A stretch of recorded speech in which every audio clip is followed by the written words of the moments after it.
Okay, so meron tayo dito nga napili. I forgot kung ano nga pangalan nito. I forgot, parang Red Batavia. Yung variety nito. So, tikman natin kung mapait. So, pumitas tayo. At tikman natin kung mapait.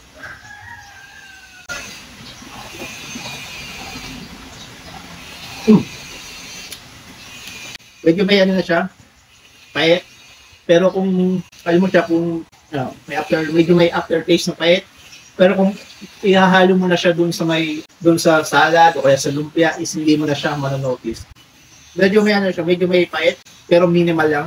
Pero kung ihahalo mo siya sa mga salad o anumang dressings, is hindi mo na siya mahahalata.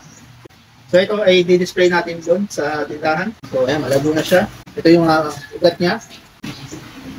Okay, so ayan, magaganda puti. Ayan, so tara.